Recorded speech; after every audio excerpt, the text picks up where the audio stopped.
recycle materials, fabrics, and supplies. And we also focus on creating with organic fabrics and materials. So with that, if you're coming back, thank you so much for coming back. But it is our way to give the earth a little hug. Because when we're not putting everything, especially unnecessary things, into the landfills, then we are deterring from the toxic waste assimilating into the atmosphere as the materials break down. So today we're going to talk about the different types of felting. The last class I was teaching mixed media felting, needle felting. The discussion came up with different ways to do felting. So we're going to talk about those ways, and the most obvious way, and the way that many of us know and we think about when we hear needle felting, is needle felting to create beautiful little 3D critters, or 3D household items or ornaments or whatever it is that we're doing. We think about needle felting like this. There are so many other things you can do with needle felting. Now, some of the things that I have done and worked in mixed media and on needle felting and wet felting, I'm going to talk to you a little bit about after, just to give you an idea of different ways that you can create. I'll really be talking about variations of these different types of felting. So we're going to get going on this. And again, thank you for being with me. And I'm going to use my computer. I am sitting in a different location, so I hope this works. And just because where I've been sitting, the sun comes in so strongly that it really deters and kind of distracts from what we're trying to talk here. So okay, so the different types of needle felting, I really liked this site. So I have a number of sites up, but this one in particular is called the Thread Collective. It's called Thread Collective, and it is threadcollective.com.au. Hi guys. Hi Damon. Hi. Thanks for being here. So she just gives a nice little article on it, explaining first what felting is. So we're just going to go over that really quickly for those of you who do not know and are not familiar with it. The process of felting includes transforming loose fibers such as wool, and because guess what? You can felt cotton, silk, there's other organic fabrics you can felt. But she says such as wool into a dense fabric-like material for various purposes. So a lot of you are familiar with this. When you go to the store and you're looking for a felting project, a lot of you will buy something like this. Let me just take this out. This is a piece of felt, and it has little pieces. You can already see the little pieces of fabric adhering to it.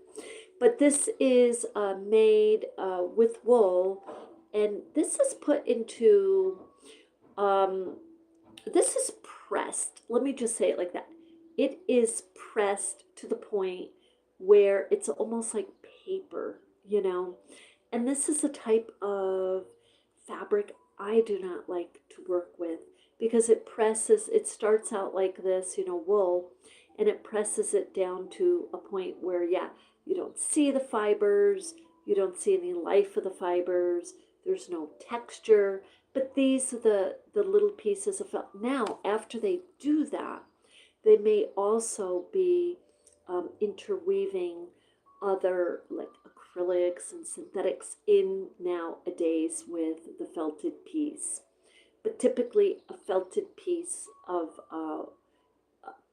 texture, fiber fabric like this is usually all wool.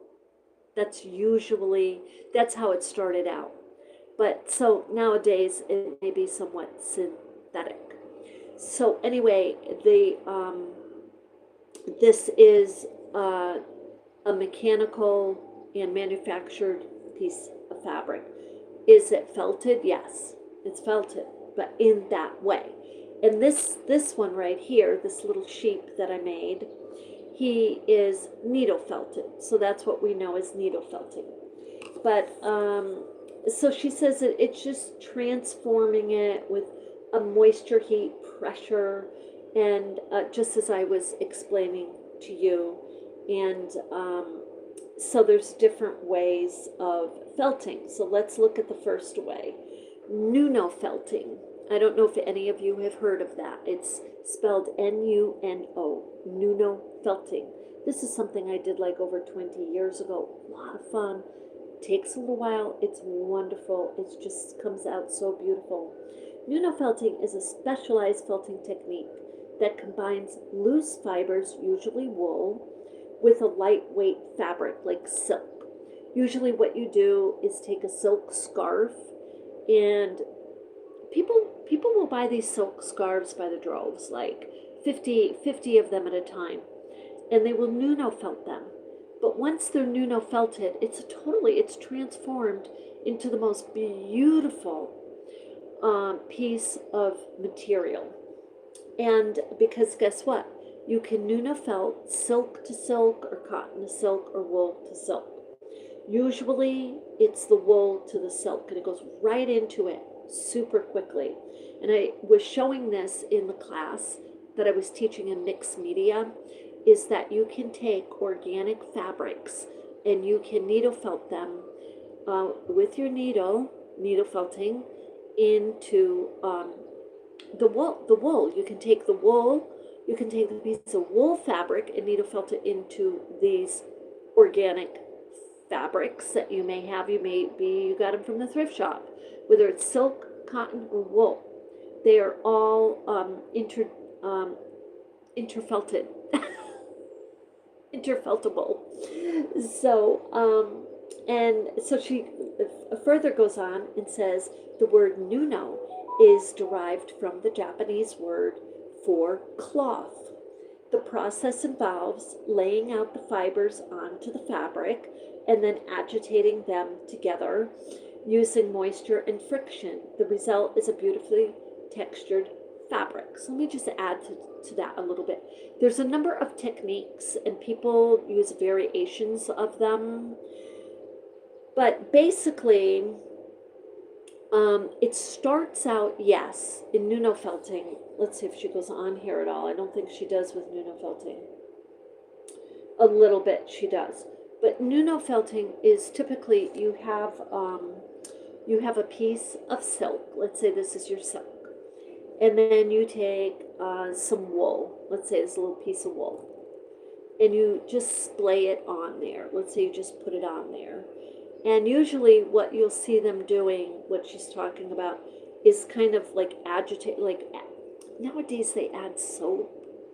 They're always adding, they're showing so much soap onto the silk and the wool.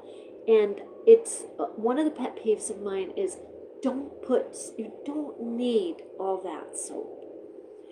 And if the soap isn't all the way rinsed out, which many times it's not, but it's not, it's just no way, there's going to be a tiny bit, it can over time add to the deterioration of wool fibers and or silk fibers. So I would say the less amount, the reason they add the soap is they say that it helps the fibers to hook. The fibers are going to hook. They have hooks in them. They're going to hook. So when you add the tepid water and you're kind of like, first, this is before you roll it up, but you're kind of like just agitating it a little bit like that. Then what you do with Nuno felting is you roll up your pieces or whatever it is, your silk, your cotton, your wool, and you're going to kind of tap that and tap the piece, And when you unroll it like this, and then everything is melded together. It's beautifully felted together. It's beautiful. We'll do it. We'll do it here on this channel. But she goes on with Nuno felting is often used, yes, to create scarves or shawls, other wearable art pieces, and enable you to play around with the wool and or produce a variety of textures and or thicknesses that produce a unique end product. Nuno felting can create delicate textures that may be more prone to damage than traditional, such as if you're Nuno felting with the silk. So that's a delicate fiber.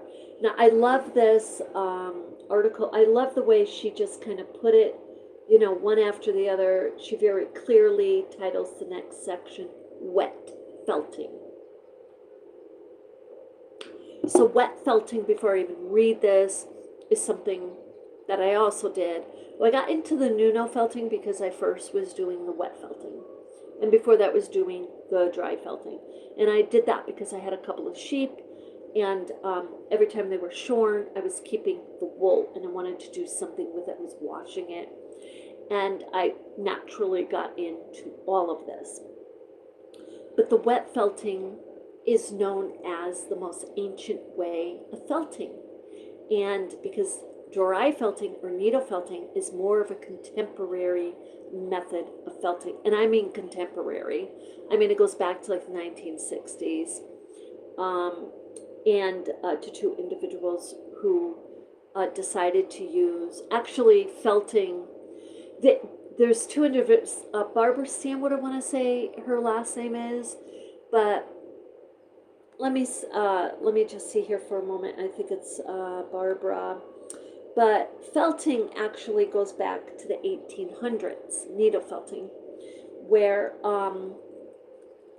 the beds of needle felting needles, like thousands of them were placed in like a bed, and then it would come down on all of this wool, and needle felt it and press it at the same time.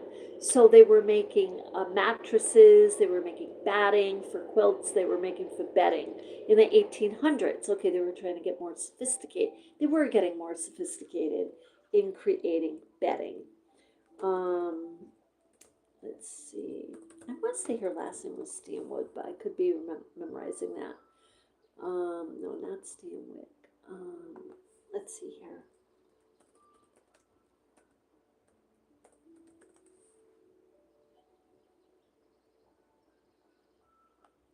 Her name is not coming right up. I find that interesting. Let's see. Oh, but then again, I'm on Yahoo, so that could be the problem. Okay, so we'll come back to that because the work that these two did was very interesting, and I want to show it to you. They have it on Google. So wet felting, yes, they say it's a traditional felting technique. It's an ancient felting technique. Okay, and it involves wetting the felting fibers with warm, and again, they say soapy. You do not need the soap. You honestly do not need it. In the ancient times, they didn't use the soap. But if you do use it, use very little. You only need a tiny bit. And they only use it because they think that it helps it to hook better, and agitating them to interlock and bind better. This process is done using tools like a felting mat, a bubble wrap, and a washboard. Do you need bubble wrap? You don't need it, but it does help kind of move around the fibers in a very gentle manner when you're rolling it up and you want to agitate it, you know, press it more. And a washboard. So it creates a solid piece of fabric where variable degrees of thickness and texture, depending on the type of fibers used and the amount of agitation exerted during the felted process, create this piece of felt. Wet felting can produce both smooth and textured surfaces, and they're showing roving. And I talk about this like all the time. roving is carded and combed and carded, and very, very, very, very smooth. It's taking out so much of the natural hooks and fibers in the wool, and it's expensive as opposed to raw wool that's already washed. It's just not carded and combed. So I highly advise, if you can use raw wool, to use that. So we're going to go over the types of wool in a second, right after this. So anyway, you can make accessories, home decor, a variety of clothing with wet felting. Okay, then we go on to needle felting. And that again is what this little guy is made with, is one needle felting. It involves a barbed felting needle to poke and push, and they call it the word jab. A lot of times you will hear jab, and to push the loose fibers together. The felting needle's barbs catch and entangle the fibers, creating a firm and sculpted shape. Needle felting allows for intricate detailing and precise control, so that you can shape and texture it. So she doesn't name the person in here. Let's see here. Things you can do with felting. Yes, you can make clothing and accessories, home decor, jewelry and accessories, sculptured and pieces. So we're going to take a look.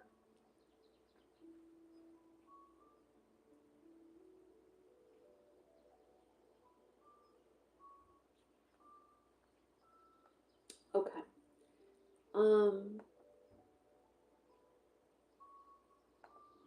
Let me get the name of this lady and show you what she made in the early, in the 1900s, in the mid 1900s. Okay.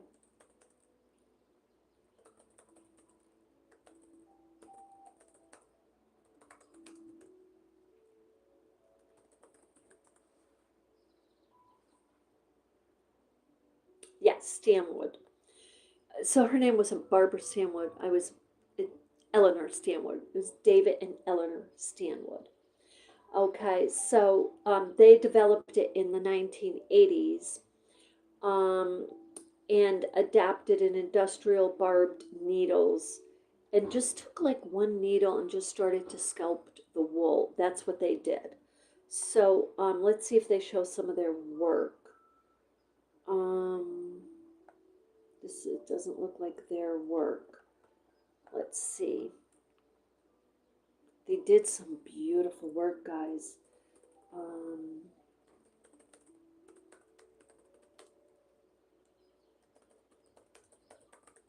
Both of them did this.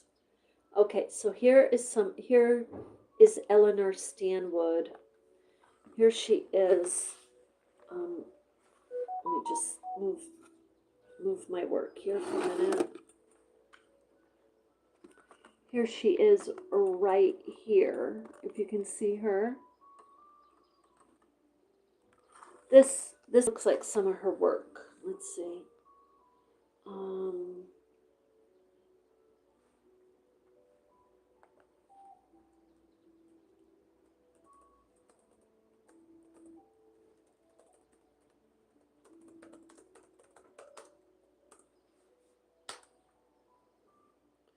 Okay, this is, yeah, these deco balls, if you take a look at them, is some of her work, are right here. Now, it shows you, I'm going to try to get an enlargement of that. It shows you how very intricate you can, and detailed you can get. Check out her coat too. Let's see if it gives us. I think she still has her site here. Here's some of her work. This is Eleanor Stanwood's needle felting work right here. Isn't that gorgeous? Okay. It looks like Nuno felted, is it? Eleanor's true passion shifted from comforters to production of felted pieces. 100% pure wood batting she made for the quilt makers could be wet felted. She did wet felting. So that's what I was just going to say to you. Batting, wool comes in different forms. This is like a production form. It comes in raw wool, which is like this. It comes in the batting, which is the raw wool, but somewhat pressed in and almost loosely. Sometimes it can be tight too, but pressed in kind of like a mattress form. Okay, so and many times if it's thinner, many times batting, you are familiar with it to use it in quilts. Okay, and then you have roving, which we talked about, where everything's washed out of it, the texture, everything, and it's carded and very, very, very light, very smooth, and many times dyed. What is the problem with roving that I have is you have to use so much of it, unless you're only using it, for example, let's say I wanted to make this little sheep pink. So for me, I would use roving for that. Um, but if you're using roving to create a piece like this, it can get very, very expensive very fast because roving is going to meld right into itself. You're not going to get any, how shall I say this?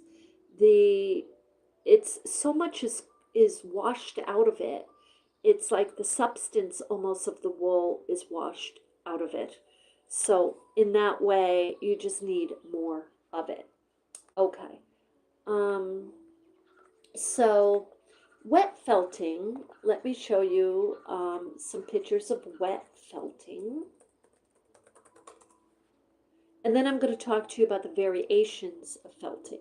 So with wet felting, you can make, many times you're going to see these, you're going to see vessels or bowls or artistic pieces. Let me see if I can get a close-up of this right here with living felt. Okay, she's selling the bowl for $34. I kind of got a little close-up of it. See how pretty that is? So what she did was take raw wool that's already dyed, and she used the wet felting process, but instead of having a flat piece of wool, there's many different techniques. She used, what do you want to call, possibly she used, or what I would do is use a mold or another bowl where for the to get the shape. She may have done the shape freehand. Sometimes they do that. Let me see if I can get a really good picture of a flat piece of felted material. Here we go.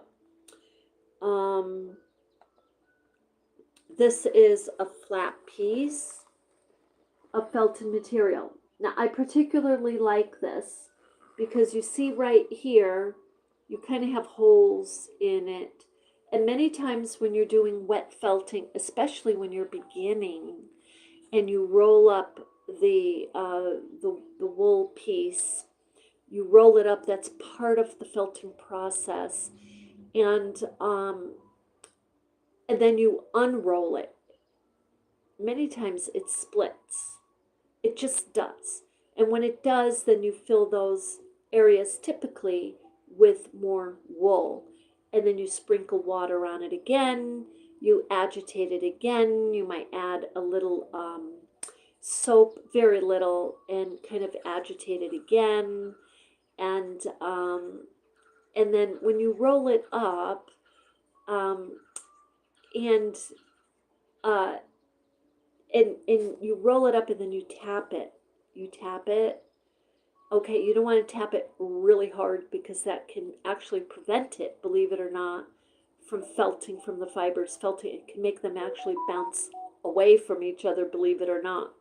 So there's a whole process in when you start wet felting, you really come to know so much about the wool.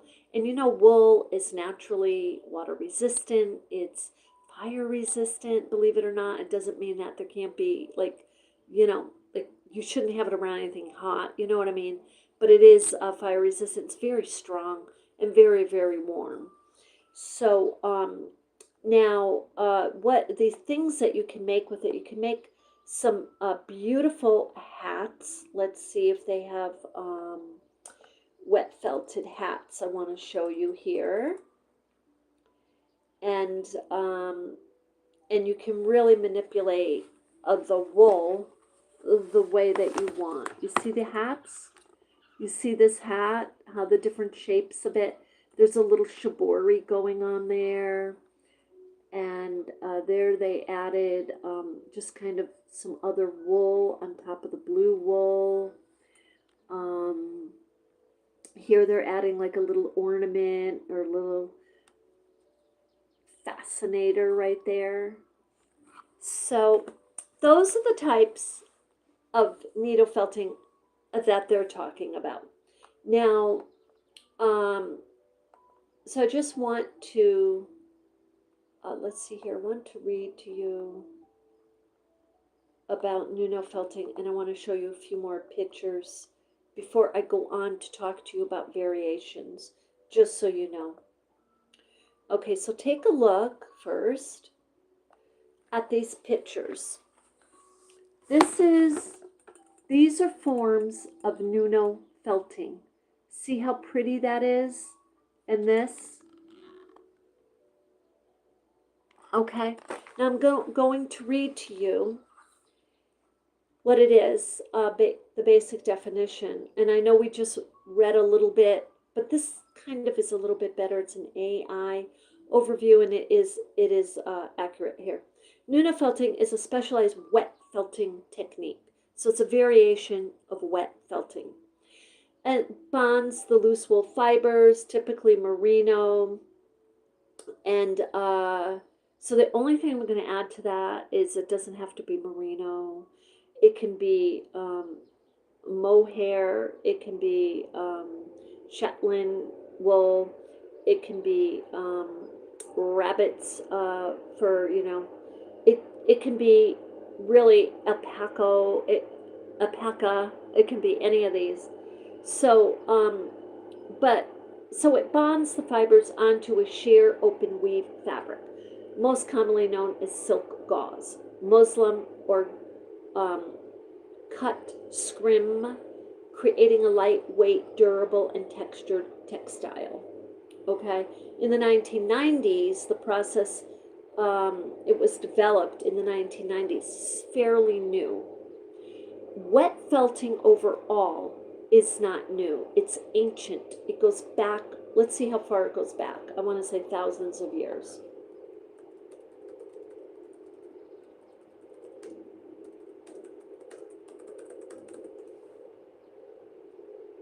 Yeah, it goes back 8,000 to 9,000 years, predating spinning and weaving. Archaeological evidence includes findings from 6,000 BCE in Turkey in the nomadic cultures using felt for clothing, tents, and rugs. They did not use soap. They went down to the river, as the song says, but they went down to the river with this wool, and they use the cold water, and that is how I do it. I don't add any of these other things to it. I just use the wool fibers. I just think it's healthier that way, and I think the felted piece will last a little longer. So and let's get you some images of Nuno felting again, just to kind of show you. You can see how, I'm trying to get a large, but this is beautiful because this is shibori also. Let's see. Okay. This is just gorgeous. Okay, you see this? So these are Nuno felted pieces, and I'm going to throw in there that material is manipulated. Let's see what they say, more like a shibori. Because once you you Nuno felt your piece, whether it's silk or whatever it is, you can then take the entire piece and you can do something like that with it. You can, um, sew it. You can use shibori or textured techniques to create like flowers or such as they're doing here, kind of like a Ripley effect. Let's see if they talk about it here at all the textured surfaces. During the day, you will learn how to fuse the traditional technique of wet felting with contemporary Nuno process by combining wool fibers with a selection of fabrics. Let me just say that the Nuno felting process is a spin-off from wet felting. Okay. So I guess they're talking about classes here. Yeah, they are talking about classes. Okay. So that's Nuno felting. Now the variations. Let me just first variations of wet felting and dry felting include fall under, in my opinion, because I create these pieces, fall under mixed media felting, mixed techniques. But before we even go there, I want to talk to you about fulling, or what knitters and crocheters will know, where you create a piece, you agitate it, because you are crocheting or knitting with wool yarn, 100% wool yarn. If it is 60% wool, you can still do, believe it or not, felting. But will it be as easy to do the process? Maybe not. So the fulling or the agitating of something that you've crocheted or knitted really takes some calculation. Now, someone was telling me, because you do see this on the internet, say throw it in the machine. I say do not throw it in the machine. Never take an art piece and throw it in the machine, especially if you're trying to get this particular piece to a certain size. So typically you may crochet something, let's say 2 to 3 times like larger, let's say, than what you want it to be, or whatever it is that they're calling for in the pattern. And to put it in the machine is having it be agitated unsupervised for like 20 minutes, a half an hour, whatever it is. What you want to do, in my opinion, is agitate it in your kitchen sink in a basin. You will watch it actually shrink. It will go down. You will be able to manipulate it, stop it. In that process, you can also, if you think it's getting too small, you can play around with it and even stretch it, sometimes reversing it a bit if you feel you've gone a little past your mark. Basically, you just have a little bit more control over your fabric piece you just created. Plus, you're seeing it in real time. Does it take a long time? No. It doesn't really take too much longer, believe it or not, than throwing it in the machine. Throwing it in the machine, you may lose the whole thing. It may just shrink right down. So with that, another type of felting, which you don't hear about, let me see if I can look it up here, is called boiled wool. And they may not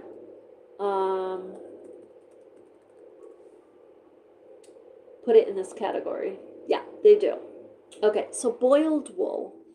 Probably 30 years ago, I saw some little heirloom pieces that little characters, critters that somebody was selling, or they were making and selling. They were these little cute little stuffed critters, and it was boiled wool. I loved it. Loved the effect. I'm going to show you some pictures of boiled wool. So the boiled, and then we'll get to the mixed media in a little bit. But the boiled wool um, gave such an ancient kind of vibe, like a vintage vibe too, antiquish vibe. I just loved it. So this says boiled wool is a dense, durable, and insulating fabric created by washing and agitating knitted or woven wool in hot water. So it's something like fulling, but it is a little different. Yeah, it's process known as fulling. The tech, but there is something different about it. Is you're putting it in hot water, and with agitating something knitted or crocheted like that fulling process. Another way to do it is cold and hot, but not so hot that it's hurting you. It's hurting your skin. I know a process for boiled wool is actually boiled water. I did not like working with that. Let's see if they mention that here. The technique causes the fibers to shrink and interlock, resulting in thick felted material that does not fray, or or where the fibers don't lift as easily. The fibers may still lift over time, but because they're so boiled down, probably it's next to nil. But making it ideal for coats, jackets, and accessories. Um, okay, let's see if they give us any more info. Okay, so let's get you some images of boiled wool, just so you know.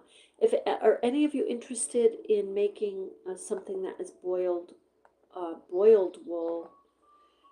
Um, I had learned the process of boiled wool um, as just that, using boiling water, which is why I didn't go for it. Okay, let's see here.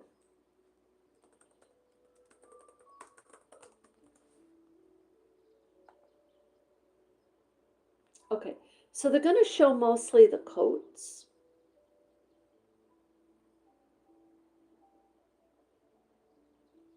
Let me get you something else because the coats are not as telling.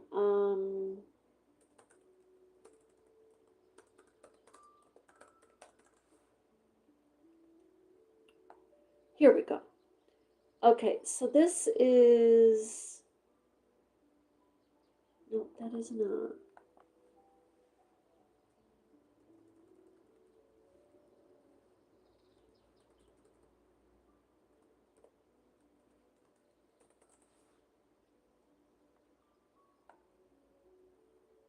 Here we go.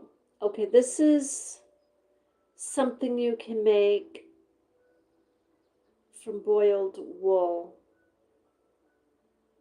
I'm trying to find something that looks very different from the needle felting, and none of these really do. So I'm really wondering if these are, no, those are felted. Yeah, it's not distinguishing for some reason. Let's see, boiled wool. Let's just say fabric, so I can show you. So the boiled wool, you see, it's taking out all of the texture. Okay, it boils it right, like they singe it, like the boiled water singes it. So that's another type of felting. Okay, I'm trying to get you a picture of the boiled, what else you can do, because there's some other things you can do. Boiled art. No, they keep bringing up needle felted. Huh, is that something? I find that very interesting. Um, I think what I was looking at, let me put it in this way.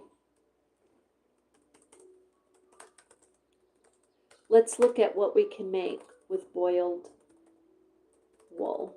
I think let's look at it that way. Okay, they're just bringing up lots of clothing, and I'm going to show you the clothing here. But you can see how smooth it comes out. So it's just all the textures boiled out of it. So anyway, that's the main takeaway on that one. Oh, here is a good picture. Wait. Yes, yes. This is a nice. This is, if you can see right here. Whoops. Hi, Anja. Hi. How are you guys today? Okay, let's see if we can get a better picture here, because boiled wool is something, oh, you can't. Yeah, the site is not there. Boiled wool is something you just don't hear about today. So I am going to do a little bit of research on that particular felting process because you just don't hear a lot about it.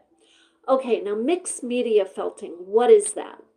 Basically, in a class that I taught, and I'll do a separate video on this showing it to you because it really deserves a separate video. But mixed media felting is taking things that are you just wouldn't think of, like beads, buttons, yeah, ribbons, sticks, stones, shells, and actually using these in with your felted or your needle felted piece. It could be wet felted, it could be needle felted. Believe it or not, you can take the sticks, you can take the stones, and you can needle felt them right into the needle felted piece. You can take beads and buttons, you can sew them into your needle felted piece. Okay, so and let's see if they have any mixed media needle felting that I can share with you here.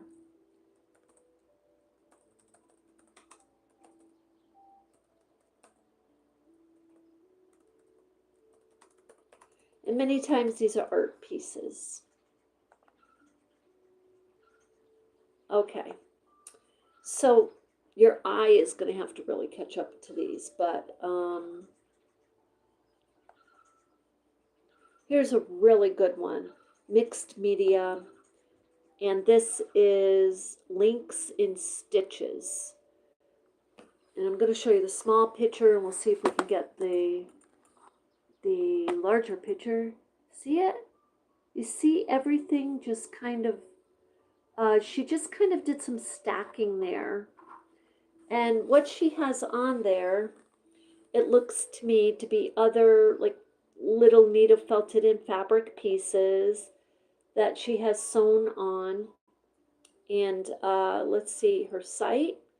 It's called Links, Lincs. And she does some really beautiful work.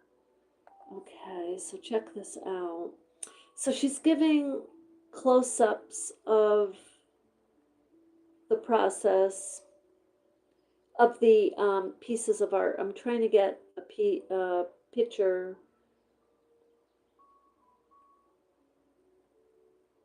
where we can see the whole piece. So, but she doesn't have anything like that. So to check this out. So you can see the stitches, and you can see like a little dragonfly, and basically what this is looks to me maybe a needle felted piece, and then she's got little strings like for stitches, or kind of looks like that, but maybe it's one of those plants kind of eating a bug. That's kind of what it looks like, an art piece. And so the dragonfly might be made of another type of fabric. So anyway, that's pretty much what the felting world has to offer. And here's another, this is on, I don't know what that is actually, to be honest.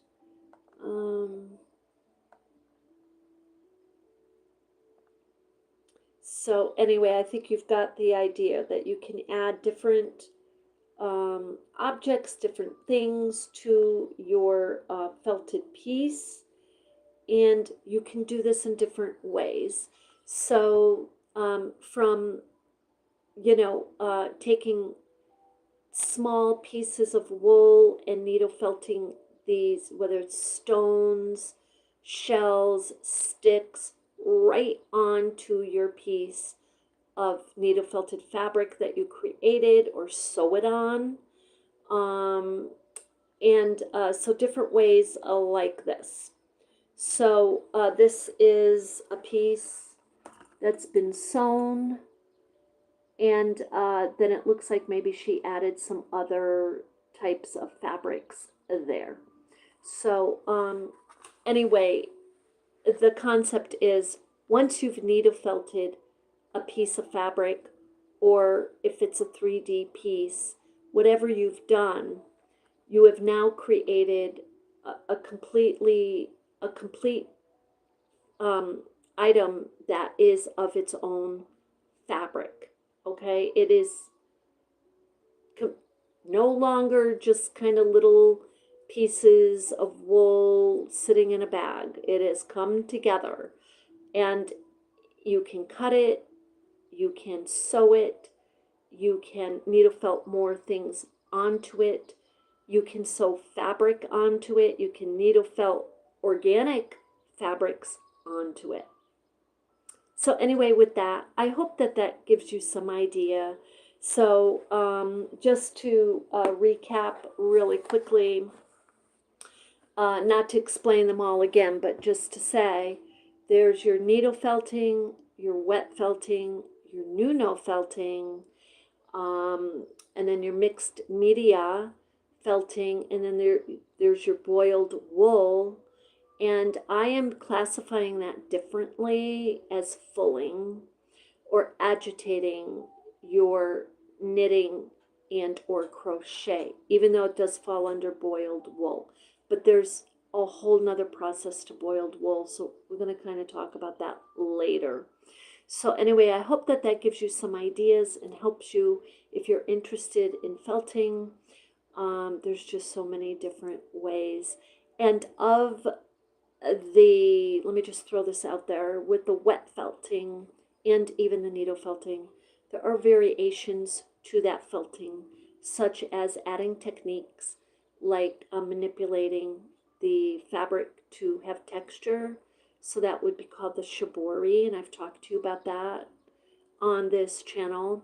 So and some other techniques that I really can't pronounce the words, and I haven't done it. So anyway, I'll bring those to you. We'll do a little more research on the ancient Japanese method of shibori and different ways, how they felt, because it's absolutely astounding. It's amazing. So with that, you have a beautiful day. Thank you so much for being with me, and stay warm. I send you love and light.